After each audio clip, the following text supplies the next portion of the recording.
And amen. Thank you, Nadine and Pete, for leading us in worship. That was great. It's great to come into his presence and to just rest in his presence and to just share the word together. And that's exactly what we're doing this evening. Okay, if we can put the first slide up, that's great. We're continuing with our series then, looking at the book Celebration of Discipline by Richard Foster. And our theme for this evening is service, which is one of what he refers to as the outward disciplines. And if we can go on to the next slide, that would be great. So at the very beginning of the chapter, the author provides a quotation from Bernard of Clairvaux, a French abbot of the Cistercian order in the 12th century. And the quotation reads, "Learn the lesson that if you are to do the work of a prophet, what you need is not a scepter, but a hoe." In addition to that, on the slide, I've included another of Bernard's statements, which will help to tie in really with the underlying theme of this chapter, where he says the three most important virtues are humility, humility, and humility. It's a quotation, really, that Foster links in with his own when he says on the next slide, "As the cross is a sign of submission, so the towel is a sign of service." And this really is very much a setting of the overall theme, really, of the chapter, and where strands of that principle are woven in throughout it.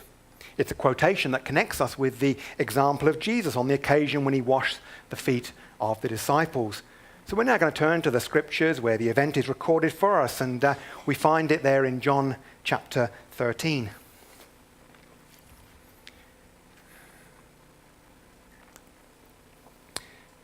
So John chapter 13, I'll just read a few verses starting from verse 1.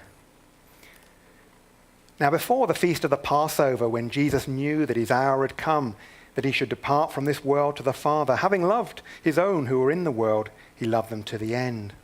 And supper being ended, the devil, who having already put it into the heart of Judas Iscariot, Simon's son, to betray him, Jesus, knowing that the Father had given him all things into his hands, and that he had come from God and was going to God, rose from supper and laid aside his garments, taking a towel and girded himself. After that he poured water into a basin and began to wash the disciples' feet and to wipe them with the towel with which he was girded. Then he came to Simon Peter, and Peter said to him, 'Lord, are you washing my feet?' Jesus answered and said to him, 'What I am doing you do not understand now, but you will know after this.' Peter said to him, 'You shall never wash my feet.' Jesus answered him, 'If I do not wash you, you have no part with me.' Simon Peter said to him, 'Lord, not my feet only, but also my hands and my head.' Jesus said to him, 'He who is bathed needs only to wash his feet, but is completely clean, and you are clean, but not all of you.' For he knew who would betray him, and therefore he said, 'You are not all clean.' So when he had washed their feet, taken his garments, and sat down again, he said to them, 'Do you know what I've done to you? You call me teacher and Lord, and you say, well, for so I am. If I then, your Lord and teacher, have washed your feet, you also ought to wash one another's feet. For I have given you an example that you should do as I have done to you. Most assuredly, I say to you, a servant is not greater than his master, nor is he who is sent greater than he who sent him. If you know these things, happy are you if you do them.'" Well, the time period when this occurred was Passover. It was the most sacred of the Jewish feasts. It has been estimated that around 3 million people would have been present in Jerusalem for this celebration week. And in chapter 12, the preceding chapter, we're informed that word had spread throughout the city that Jesus of Nazareth was on his way to that feast. Thousands of people had lined the road as Jesus made his way into Jerusalem, and standing there with their palm branches, waving them as flags, really. But there was a problem. The problem being that Jesus wasn't what the crowd expected. What they expected was a warrior king, a king who would triumph and conquer just as David had done.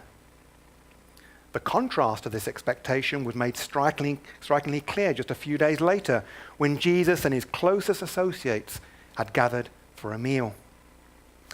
Now, in order to understand what happens next, we need to be mindful that the streets and the roads in the surrounding area was renowned as being very dirty. In the dry weather, they would have been steeped in dust. while in wet weather those same streets became really as liquid mud. And as for the shoes that people wore at that time, they would have been of a very simple construction, a flat sole which was secured onto the feet by just a few straps.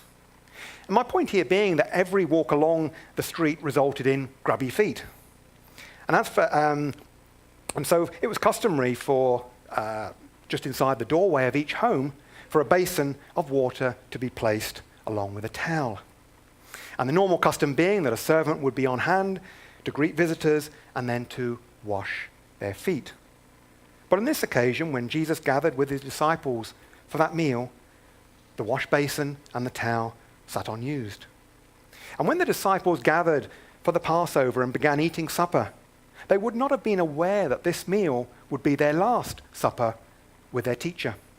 They would not have been aware that Jesus had come to the end of his earthly ministry and was now preparing for the cross. They would not have been aware that on this night Jesus was facing the most intense and traumatic moment of his life.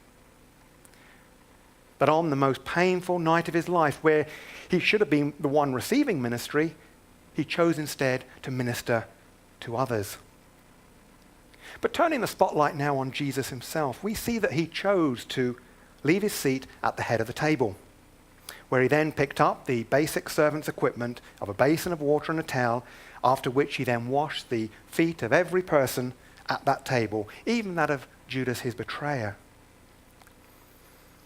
Now, some Christians are of the view that this example should be one that is taken literally, and as a result, they make it a custom to hold regular foot washing services. Now, personally, I don't have a problem with that view, providing it's done as an occasional basis. As such, I'd have no problem doing it really myself and doing it right here and right now. But if it's being done and it's only performed as a ritual, then the true meaning of foot washing has been lost. You see, the viewpoint that I do not support is that foot washing should be included as an ordinance of the church. In other words, as a fixed and regular practice of the church, as we do, for example, with baptism and with communion. And just very quickly, I come to that conclusion for three main reasons. Firstly, because the actual procedure by which Jesus washed the feet of each of his disciples is described in very few words, where the focus on the practical element of this is very brief and is actually contained in just two verses, verses 4 and 5. And secondly, because it was not viewed as a practice in the early centuries. There is no other New Testament reference to it, apart from there is a passing reference to it in 1 Timothy chapter 5, verse 10, which I might as well read it. It says, "Do not let a widow under 60 years old be taken into the number, and not unless she has been the wife of one man, well reported for good works. If she has brought up children, if she has lodged strangers, if she has washed the saints' feet, if she has relieved the afflicted, if she has diligently followed every good work." And then my third reason, really my main reason, is because the attention of the writer is instead focused, and very clearly so, on the explanation of what it means. And that really brings me to the place in our reading where Jesus asks a question of those gathered. His question being this, as we see in verse 12, "Do you know what I've done to you?" In other words, do you understand the spiritual significance of foot washing? Now, it's evidence that Peter didn't understand, or at least at first he didn't. As we see from verse 6 and verse 8, he was shocked to even think of Jesus washing his feet. That Jesus in the role of a servant was rather disturbing, and it's an unsettling one. And verse 7 is where Jesus reveals to Peter that there is a spiritual meaning to what he was doing. That foot washing was a picture of a certain type of spiritual washing, where Peter could see the physical act that Jesus was performing, but he did not understand the spiritual significance of this. It's in verse 8 that really Jesus begins to unfold the meaning of his foot washing example. That as Christians walk through the world, they contract a certain amount of defilement, the collection of, as it were, dirt into one's lives. Not that Jesus is referring here to the dirt and the grime that occurs naturally from the streets, as I referred to earlier, but it's all about sin. In other words, our faults and our failures, of our, for example, giving in to temptations, of our doing what we know to be wrong, of our living contrary to the purposes of God. The things we listen to, the things we see, the things we become involved with, where any of these may result in the believer becoming contaminated, where our minds, where our behavior has become polluted. And so when Jesus said, "If I do not wash you, you have no part with me," he was making clear here that in order to maintain our fellowship, we maintain our fellowship with the Lord by a continual cleansing action of the Scriptures in our lives. And that's the reason why in verse 9, Peter shifts to the other extreme, where only a minute ago he was saying never. Now he's saying, in effect, wash me all over. And Jesus' response in verse 10 makes the symbolic and the spiritual element of all this all the more clearer, where he says, he who is bathed needs only to wash his feet, but is completely clean. In other words, it's the difference between the bath and the basin. The bath refers to the cleansing action received at the time of one's salvation, where cleansing from the penalty of sin through the blood of Christ takes place only once, a full immersion as it were, where we, as helpless sinners for whom no amount of good works or spiritual disciplines or exercises or Christian service can make it right. Instead, it's of his sacrifice offered for us on the cross, by which we receive by an act of simple and personal faith. And so the basin speaks of the cleansing from the pollution of sin and takes place continually through the Word of God. That as we read and study the Bible or hear it taught and discuss it with one another, we find that it cleanses us from the influences and from the temptations that surround us, a restoring of the correct perspective and of the correct mindset. On the other hand, the more we neglect the Bible, then the more these influences and temptations can remain in our minds and in our lives, and where they do so without causing us any great concern. And so begins the slippery slope downwards. And so in summary, we have here the simple principle from the teaching of Jesus that the Christian believer has only one bath but needs many basin or foot washings. One bath but many foot washings. You know, we're only too well aware that newspapers and the TV are rife with gossip, with exposure, with mockery. The apparent thrill and the buzz of trying to destroy people, their families and their reputation. Where the more lurid, the more shocking the dirt or the scandal, then the more the audience or the reader love it and seem to revel in it. Now, I don't need to say that's really not the type of behavior that should have any place in the house of God, where the church should instead be a place of cleansing, of washing, of forgiveness, of restoring. Reminded of Ephesians 4:32, where it says, "Be kind to one another, tender-hearted, forgiving one another, even as God in Christ forgave you." You know, I'm mindful here that Jesus did not ask his disciples as he washed their feet, "Oh my, how did you get such dirty feet?" His only desire, his only aim was to get the dirt off from them. A love for them that was unconditional. A love and a concern for them that wanted to see them to develop and to flourish in their spiritual lives. In the same way, the point here being that if we seek to help a Christian brother or sister, then we really don't need to know all the details of how that person got dirty. Our concern instead to see them and to help them get back on track with their Christian walk, their spiritual life. That brings us now to the section in the chapter of Foster's book titled Self-Righteous Service versus True Service. And this is where he then lists the qualities and the differences between the two.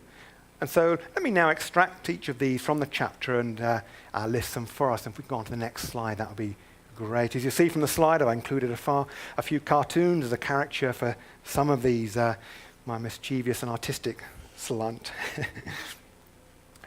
But in terms of self-righteous service, we've got there, it comes through human effort.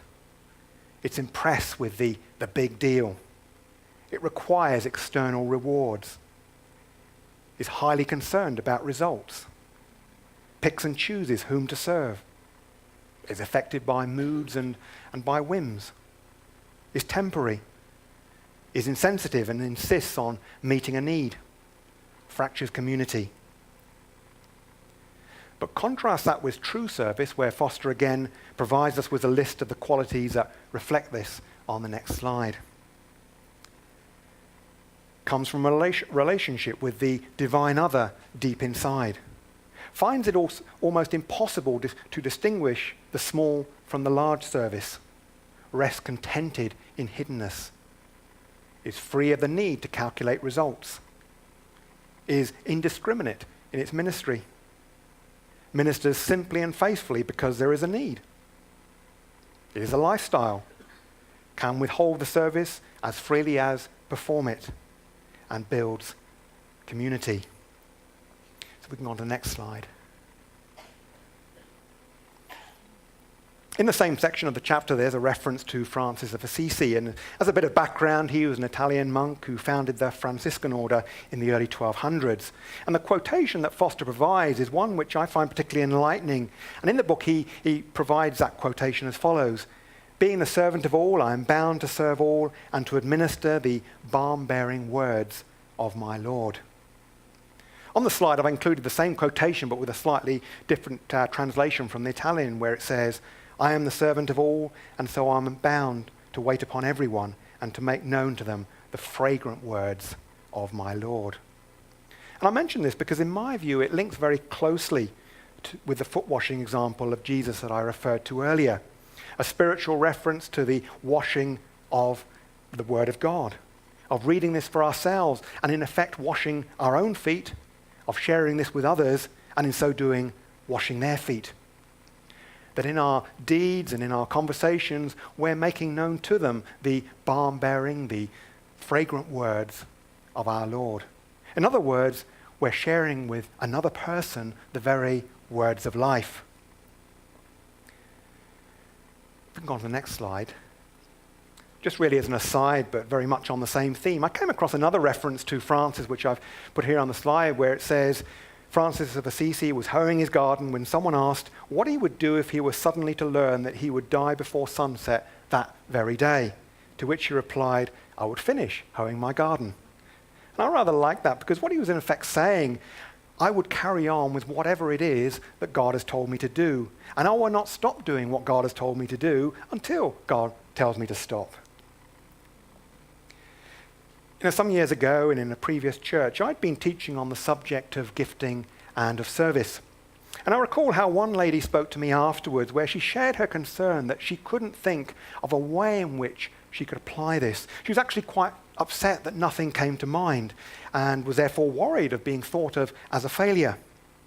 Now, obviously, I thought to reassure her that she definitely was not a failure and that her genuine yearning of heart would become a vessel by which the Lord would open up an opportunity that was just right for her. In the meantime, to trust and to pray and to try not to worry about it. Well, it was the following Sunday during the evening service. I was on the platform at the front and I noticed the entrance door to the church opening, and a 6-year-old girl walked in all by herself. She walked down the centre aisle and then she sat herself down right on the front row, which was otherwise empty as in most churches. And she sat there on her own, directly in front of me, with a big smile on her face. She sat there with a face that really expressed just being fully at ease with this and looking forward, actually, to whatever came next. Now, I knew she was only 6 years of age because she had only recently joined the children's group, which we held on a Friday evening. And I remembered her in particular because on the first day that she arrived, she was... Well, I said she was too young because our minimum age was 8, and to which she burst into tears. Now, needless to say, I felt absolutely awful, nasty pastor and all that kind of thing, and I was desperately trying to think of a solution to how to get out of this, because the reality was we had about 60 in the youth group, that was 8 to 15, and we really couldn't cope with them, so I didn't really want to be going lower. But anyway, at that point, one of the helpers of the children's work offered to stay alongside her throughout each evening so that she could remain with the older children. So for me, that was a problem solved, and there was that 6-year-old girl with her smile restored, as was mine. So back now to that Sunday evening. And nice as it was to see that young girl sat there on the front row, my immediate concern was, did her parents know where she was? And so I asked the musicians to play something, just to give me that bit of time really to go and have a chat with her. Well, she informed me that she told her parents that she was going to church in order actually to see her friends. But as they lived only a few doors away, they were okay with her coming to church by herself. Now, although I could sense that she was being honest with me, I still wanted that peace of mind that her parents weren't going frantic, worrying and wondering where she was. So I called over the woman that I mentioned earlier who had been upset with not knowing where she could serve. And I asked her if she would mind taking that girl back to her house to check her parents were okay and agreeable to her being in the church meeting. That if all was okay, then they come straight back. A few minutes later, they were both back, and the young girl was again back on the front row with that smile on her face, ready for whatever was next. She actually sat there with no fidgeting, just with rapt attention, just wanting to just share and to enjoy being with us. Well, it's at the end of the meeting that I spoke to the woman to find out how things had gone with her parents. And having explained that all was okay, the woman then said that she hoped I didn't mind, but she had asked the parents if in future she could arrive 5 minutes before the start of the church meeting in order to collect their daughter. But in doing so, she could then ensure her safety during that short distance between the home and the church. And that at the end of the meeting, she would then accompany their daughter back home again. And so this woman had experienced both a need and a burden for this very simple act of service. As she said to me, she couldn't bear the thought of any harm coming to that young girl on that short route to the church.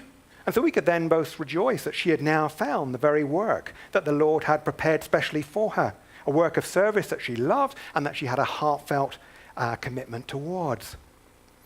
As a consequence of that, the parents of that girl were taken aback because the fact that an individual from the church would display such care and concern towards their daughter.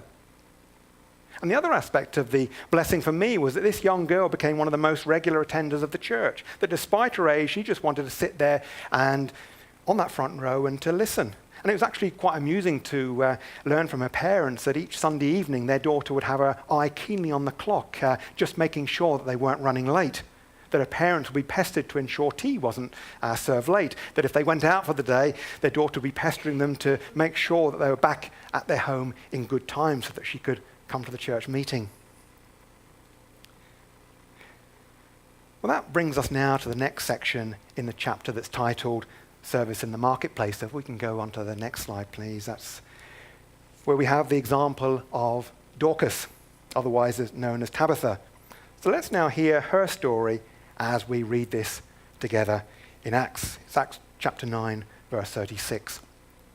Now at Joppa there was a certain disciple named Tabitha, which is translated Dorcas. This woman was full of good works and charitable deeds, which she did. But it happened in those days that she became sick and died. When they had washed her, they laid her in an upper room. And since Lydda was near Joppa and the disciples had heard that Peter was there, they sent 2 men to him, imploring him not to delay in coming to them.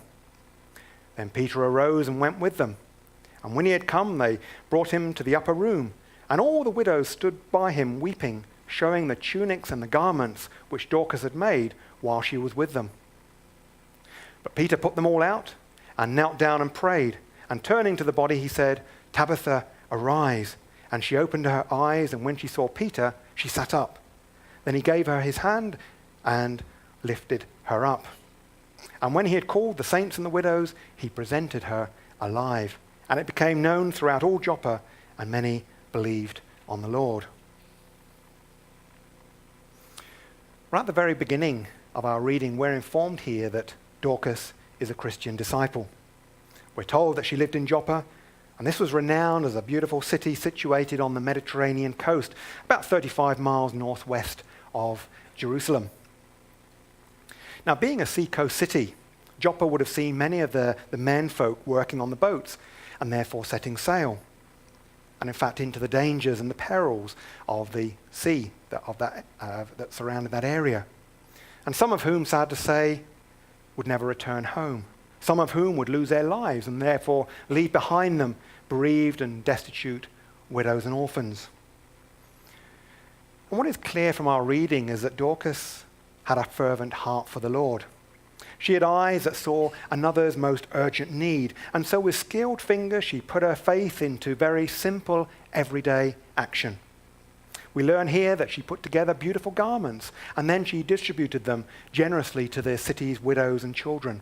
of wanting to be of help and of service to those left behind from the shipwrecks and the storms. And we also learn that the residents of Joppa loved Dorcas dearly for her continual, her humble but worthwhile deeds of kindness and of charity. That after Dorcas became sick and she died, her grieving friends prepared her body for burial, where they then sent 2 men to nearby Lydda to fetch the Apostle Peter. And as we read, we saw that Peter came quickly, and when he entered the upper chamber where the lifeless body was, mention is made of his noting the presence of many widows who were wearing the garments that Dorcas had made. And having asked them to leave, he had knelt and prayed, where he said, "Tabitha, arise." And that taking her hand, Peter lifted her up. He then called her friends back to now welcome her to having come back to life, an event that must surely been a celebration, just to put it mildly. You know, it's also clear from our reading that the seacoast city of Joppa was no longer the same after Dorcas returned to life. Upon hearing and seeing the miracle of the now living Dorcas, we're informed that many turned to the Lord and believed. Now, I've no doubt that this generous disciple, gifted with her skilled fingers and a heart for the Lord, picked up her needle and thread and continued her ministry of service to all who lived around her. Just an example, really, of the example of the service of small things, of service in the marketplace, and one which made a huge impact in her community. And you know, the lesson here being for us today is of our making good use of the gifts that God has given to us. That rather than wishing we perhaps had other gifts, we focus on what's already in our hand. And for some, it will just be that simple act of kindness, as we see here in the example of Dorcas. Well, maybe this would be a good place to introduce the example of another woman, but this time from more recent years. So if we can go on to the next slide. It was in 1948 that a woman by the name of Agnes, I'll just leave it as Agnes, I think. I meant to look it up, how to pronounce that. Obviously I didn't. But Agnes came across a woman who was very poorly and near death. She was actually lying in front of a hospital.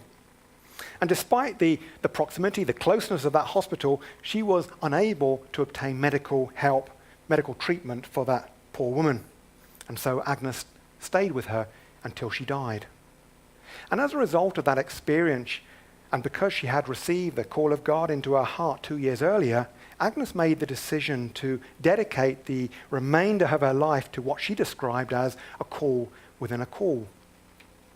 Now, Agnes was a quiet person by nature, and yet in time she became what can best be described as a living icon of service.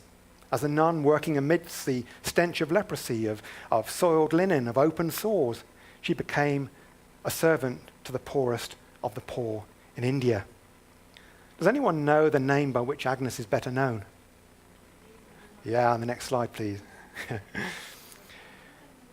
Yeah, Mother Teresa, as she's better known, was a person who really drew the gaze of the world. Her approach to ministry and to service really inspired over 4,000 women to dedicate their lives to serving the poor.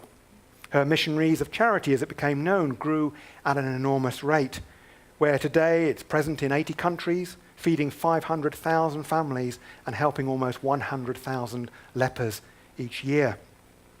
And when asked what her motivation was for her ministry, she would reply, "I see God in every human being. When I wash the leper's wounds, I feel I am nursing the Lord himself. Is it not a beautiful experience?" If we can go on to the next slide. Now, I share that example because it takes us really back to the words of Richard Foster, where he says, as we saw earlier, true service comes from a relationship with the divine other deep inside. We serve out of whispered promptings, divine urgings.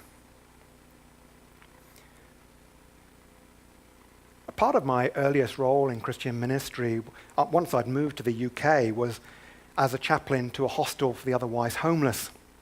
Not that they wanted a chaplain or they had advertised for one. In actual fact, the hostel itself was actually quite hostile to any Christian or religious involvement. And it had all come about because of a stirring within each time I passed the doorway of that hostel. And so there came the day when I took the decision to press the buzzer of the intercom on the doorway. And surprisingly, I was invited inside by the warden and introduced myself. And I explained really that as part of my academic study, I was preparing a thesis on ministry to the poor and homeless. And then I added that it would be of help to me if I could get some hands-on experience of and understanding really of the work that they do. And in those few moments in that conversation, we developed a measure of trust between us, by which he said he would be willing to recommend me to their housing manager, and who would be back from leave in a few days' time. And sure enough, a few days later, the manager telephoned me and invited me to come and attend their next residents' meeting, which was held on a Tuesday evening. I was asked to arrive a bit earlier so as to meet me first, and I guess that was to really check me out or chuck me out, one or the other. I guess I must have passed their checks, because I was then directed to the lounge and I was introduced to each of the residents. And I was also then given a few moments to introduce myself and why I was there. Well, as my attendance at those meetings went on, there was a measure of trust again that began to develop between myself and the residents. And that led really to conversations where I could learn more about them, of hearing their story, of their background, and how it was that they had come to that point in their lives. And it's during these discussions that I picked up on just one simple, small area that was causing a number of them some concern and distress. That their rooms were very simply furnished and yet had no curtains. And so the women in particular felt understandably vulnerable at this lack of privacy, particularly as their windows faced a public road and there was buildings opposite. And so I mentioned this to a few folk at the church that I was attending at the time, and it was suggested that I give out an appeal to the congregation for the donation of any spare curtains that they might have. And the response to that appeal was, well, totally overwhelming. I ended up with probably enough curtains to furnish a large hotel. And nothing gave me greater joy than to turn up at the next residents' meeting with that vast hoard of curtains. And the residents, well, needless to say, really, they were just overwhelmed and delighted. And they could actually choose what colour and what pattern of curtains they liked for their own room. And, just as a bonus, really, to me personally, through all of this, they now accepted me as their new, as it were, friendly face. And they passed that recommendation on to the newcomers as they arrived in that hostel. And it was only then, and I was then given permission to refer to myself as a chaplain, and I could actually advertise my services with a poster on their internal notice board, and also that of the church. Maybe I'll just give very quickly one other aspect of encouragement from my time there with them. It was as we neared the months of December, I think it was the following year, I'd asked the hostel if they did anything for Christmas in terms of a get-together for the residents and the staff. And on hearing they didn't, and because of, well, the reason why is because they were concerned about drug and alcohol abuse. And so what I did was agree with their manager to work together and to come up with a plan for a special event. An event not really on Christmas Day itself, but on the Saturday before Christmas, really around tea time and just prior to Christmas. And the plan that we came up with was to have an event involving a range of buffet food with party hats and trimmings, but with a strict ban on drugs and of alcohol. It was actually quite funny to see the reaction of the residents when they heard that it would be a party without drugs or alcohol. Not quite their idea of what a party was all about, or in fact what they were used to. And so at first there was quite a bit of concern amongst the staff as to whether anyone would actually turn up to the event that we were planning. And so for my part, I offered to provide and also to cook the turkey. Well, that's actually not quite true, because it was my then wife who very willingly did all the preparation and the cooking, while I observed and stood by and offered my advice, as men do. I did, however, go to the supermarket and get the bird, but the problem being all they had left were these huge turkeys, more the size of ostriches, really. And of course, my being of the male species, I didn't think about the size of the oven. And because there was no way that the turkey that I'd purchased would fit into that oven. Fortunately, the church where we were attending had a catering size oven, and so we used that, and all was okay in the end. But once again, the staff and the residents were left flabbergasted when I arrived with this giant turkey, all nicely cooked and smelling utterly delicious. The party itself proved a great relationship-building event because, if I recall correctly, it was fully attended by all the residents and also all the staff. They really loved it, and for many, it was an experience that was both new and it was also alien. I use the word alien because it soon became clear that you didn't need drink or drugs in order to have a good time. Just a very simple and small example of how trust and relationship were built up slowly and sensitively over a period of time. An opportunity to speak into their lives in a practical way, and yet with a message of Christian hope. Well, let's have just a very short video clip. It was actually produced by an insurance company that's based in Thailand. It's not in any sense a Christian video clip or anything like that, but the message still is very simple, and I trust it will be one that will be an encouragement. Thanks, Phil.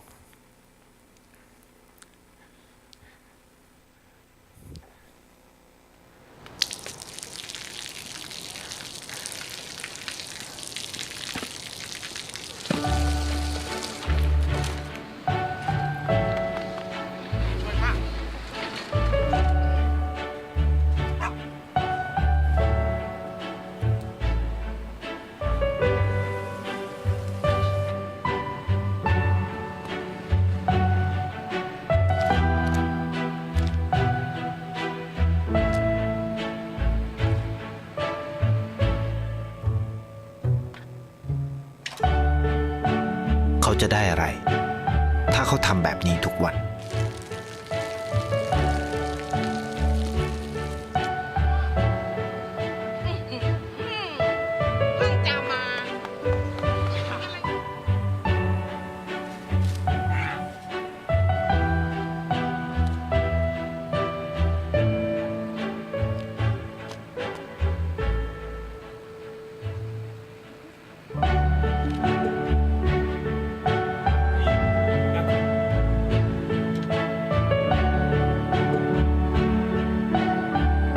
เขาจะไม่ได้อะไรเลย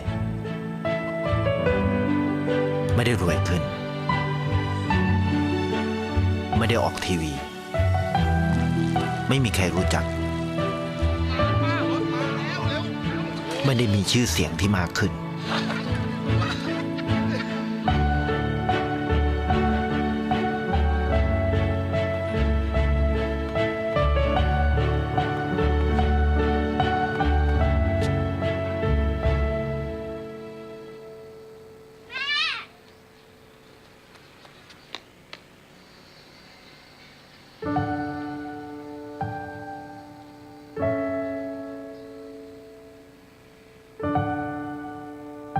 เพราะสิ่งที่เขาได้คือได้แค่ความรู้สึก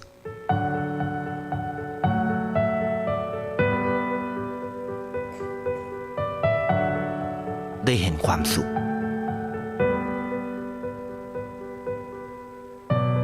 ได้เข้าใจ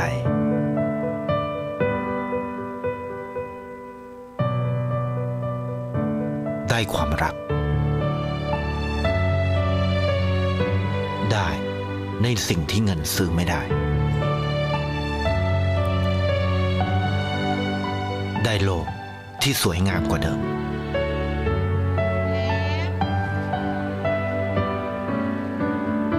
ในชีวิตคุณอะไรคือสิ่งที่คุณต้องการมากที่สุด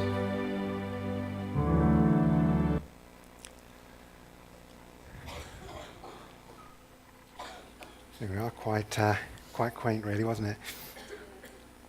Well, that brings me really to my closing thoughts on the chapter of our book. It's also the final comment of Foster that Foster makes, where he says this. If we can go to the next slide. There is a service of sharing the word of life with one another. He then makes reference to the Postinius, which I've never heard of before and had no idea what it meant. And so, other than that it says in the book that it was established by Catherine de Hake Doherty. And still none the wiser, it became a challenge to myself to investigate further. Well, Pustynia is a Russian word that means desert, and Catherine is the author of a book called Pastinia, Encountering God in Silence, Solitude and Prayer. And apparently this book is now considered as a modern spiritual classic. I've included an image of it on the slide, but I haven't read all of it myself, so it's not there as a recommendation. But just skimming the surface, what I've learned in very simple terms is that the concept of Pastinia is about spending a day in a cabin or a room that is furnished very sparsely, mainly that of a bed, of a small table, a chair, and a Bible. But while they're in solitude, the person spends their time in prayer and fasting, the praying of Scripture and the fasting on bread and water. And the objective of Pastinia being that it's always for others, for the needs of the church, for the world, and for those who have asked to be prayed for, where the individual spends time alone with God and then brings back any word that they receive and then share it with others. And so to conclude now with the words of Richard Foster, there is the surface of sharing the word of life with one another. Okay, so I've gone to the next slide, and we'll look at this together. If we can break into just a couple of groups maybe. And the question there is, when you go into a store or restaurant, what is a sign of good service? So there's a question. Let's get together, shall we, and see what we come up with.